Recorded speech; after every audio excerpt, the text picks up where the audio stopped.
Hey everybody, I'm Samantha Stoddard from Salvaged by Sammy, and today we're going to be going step by step to show you how I stripped down this old buffet and updated it to just a more modern, sleek piece for my client's home. Make sure you stick around to the end of the video because I'm going to be doing a full profit breakdown with all of the prices of all the materials I used, what I bought the piece for, what I sold it for. I always get questions about how much money I put into the piece, how much the products cost, so you don't want to miss that. Before we get started, I would love if you guys could subscribe to my channel and follow me on all my other social media accounts. Let's get started. The first step in any furniture makeover is to remove the hardware. Usually the hardware that's been on there has been on there for years, so there's going to be a whole lot of gunk and grime built up behind it. My favorite trick is to screw the screws back into the handles. That way they're all together in one piece when you're ready to use it again. Even though I plan to update this hardware with new, more modern hardware, I love these handles, so I'm actually going to save them for a future project. When removing the hardware, I also like to remove the drawers. That way I can get a good vacuum of the piece prior to cleaning. This just removes any dust or debris that may be left over there from how long the piece has been sitting. The next step in this makeover is going to be to clean. Now, I get asked all the time, why am I cleaning if I'm going to sand? Or why are you cleaning if you're just going to strip? The dust and grime that's built up on a piece can actually create a barrier that will block your sandpaper from making good contact with your piece. Now, this will result in you having to go through sandpaper more quickly, or if you're stripping, then it won't make good contact with the varnish and not work as efficiently. I then remove all of the doors. That way it's easier to sand, clean, and stain them.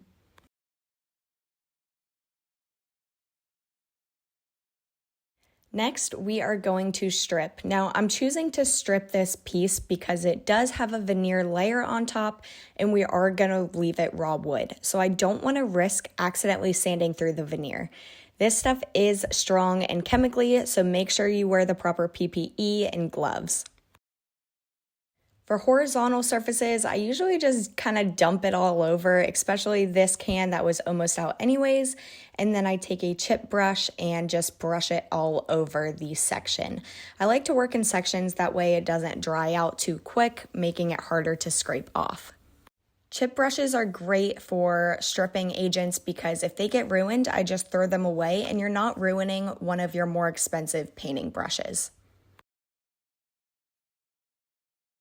Another tip that I like to use when stripping furniture is to cover the section that you're working on with cling wrap or plastic wrap. This just traps the moisture in and allows the stripping agent to work for longer periods of time and be more effective. I used to use normal household cling wrap, but we went to Sam's Club the other day and I found this huge roll. It's about 3,000 feet. I had to put it over my head because I'm not tall enough, but it was great to just have out in the garage to use for pieces like this instead of using up all of my kitchen cling wrap.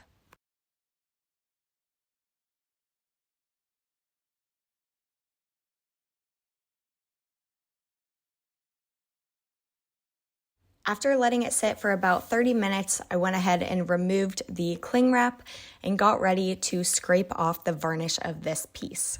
For the actual stripping of the varnish portion, you can use a plastic or a metal putty knife. I like to use a metal putty knife because I think it works better, but if you do, just make sure you're being careful because you don't want to accidentally dent the wood with the metal.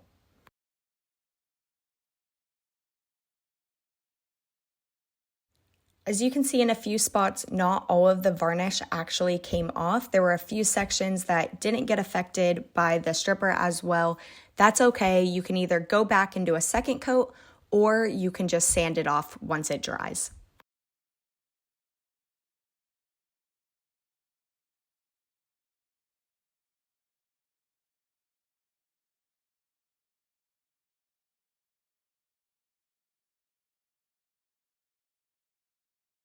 I love using a kitchen scrub brush or just normal cleaning brush to kind of scrub off all of the varnish that are in the details. This will save you so much time when you're ready to sand. I then went ahead and did the whole process over again on all of the drawers and the doors.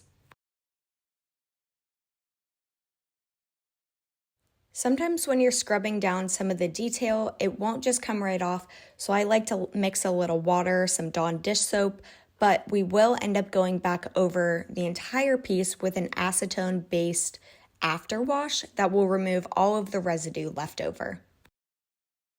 Hey guys, all right, so I was in the middle of stripping those drawers and I ran out of stripper. One of the worst things for the middle of a project is to run out of product. So I use the Home Depot app all the time to do curbside pickup. This saves me so much time from walking around the store, buying things that I don't need at the moment, and I can just run to the store, pick it up curbside, somebody brings it out to my car, and I can come right home and keep working. So that's what we're gonna do. I let the drawers kind of dry out, which was great, so I could see where I still needed to sand. But we're gonna continue to strip down the bones of this piece, and I hope you guys are loving this process as much as I am. So one of my personal favorite things about this stripper is that you can buy it in gallons. So I use this stripper all the time. So for me, it's more cost effective and just more convenient to have a whole gallon on hand. I also love to use, like, this is an applesauce container, and then I can just throw it away, fill it up, use it, pitch this, and it's just so convenient to be able to dip your brush right in here.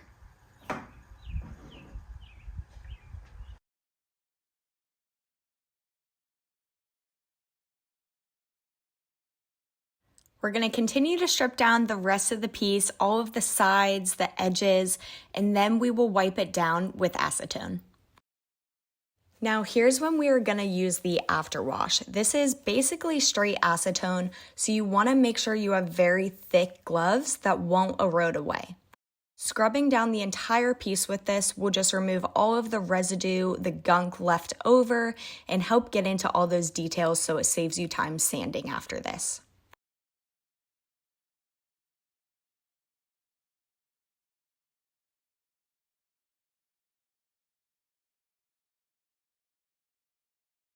At this point, this piece looks a little bit like a mess, but I'm gonna let it sit overnight, dry out, so we can start sanding tomorrow.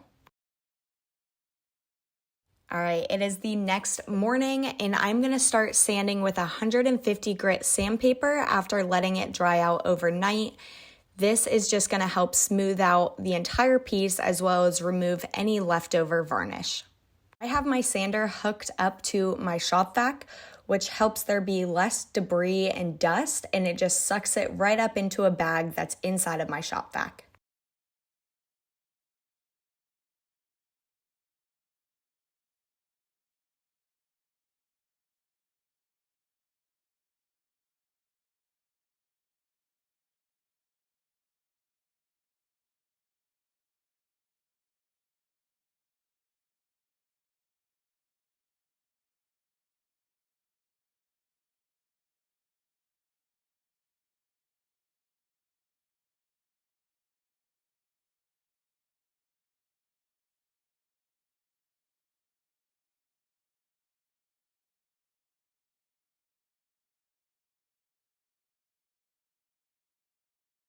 Sanding detail can be a pain. So I found this sanding kit on Amazon. It comes with 21 different edges. So it really is an all-in-one kit.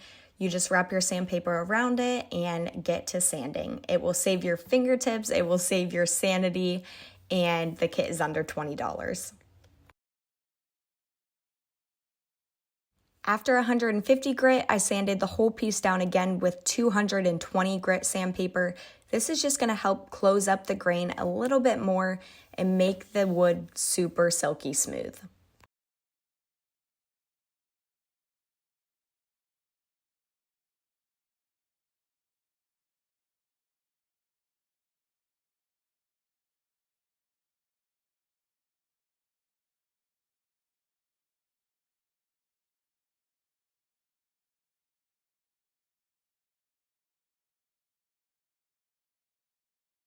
For this project, I'm using my Surf Prep sander.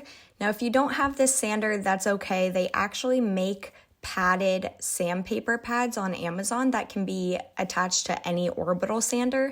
I love this sander because, as you can see, the foam pads just curve and get into all of the small details, but this piece can be stripped with just any general orbital sander or any other sander that you have.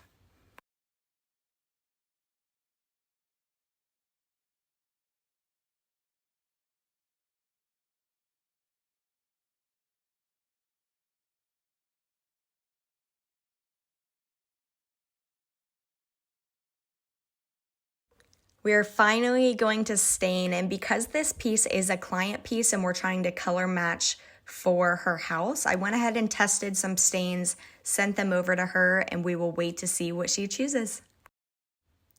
Prior to staining or painting, you want to take a tack cloth and wipe down your entire piece. Tack cloths are basically just sticky cheesecloths, and when you wipe them over, you'll remove any dust or tiny particles that you don't want to get into your paint or stain.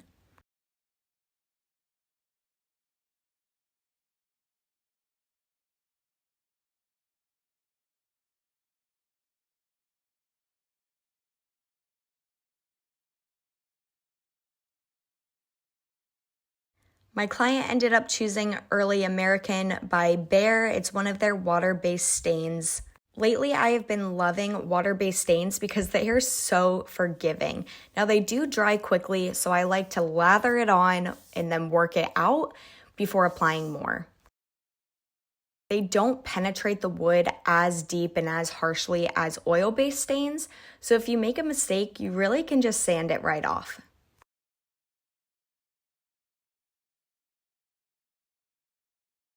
Because water-based stains dry a lot quicker than oil-based, you also can use a mister to mist over your piece, which will help keep the wood a little bit more damp. That way, when you apply your stain, it won't dry out as quickly, causing streaks.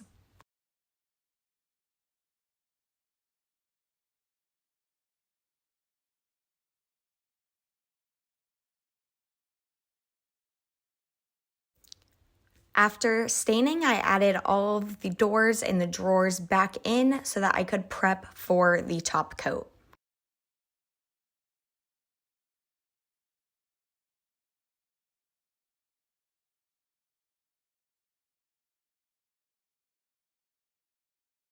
I have tried so many top coats at this point, but Varathane's water-based polyurethane is by far my favorite.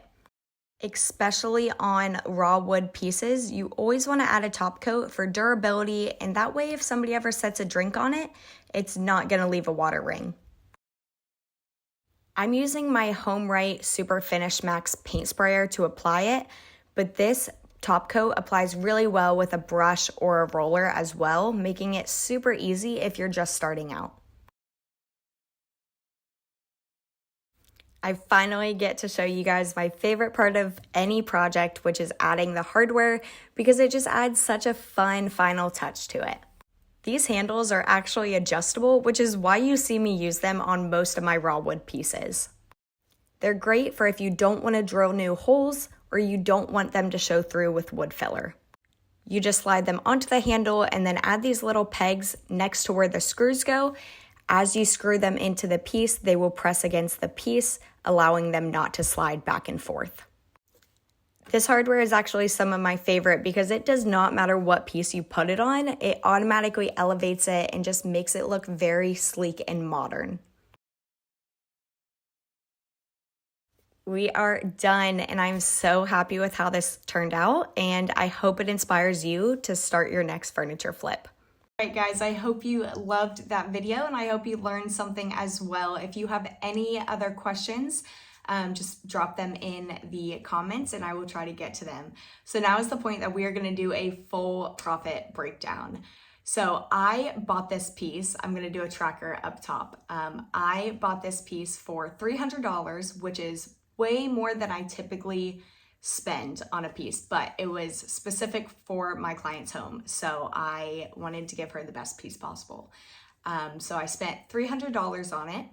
I spent about $50 on stripper, about $30 on hardware, $20 on stain, about $10 worth of top coat, $5 worth of sandpaper, and my sprayer, my sander, all of those other items that I have are actually paid off. So that's kind of the glory of buying products that you can reuse, and they're an investment purchase. Up here is my total profit, and I hope you guys love this video and stick around for the next video next Sunday.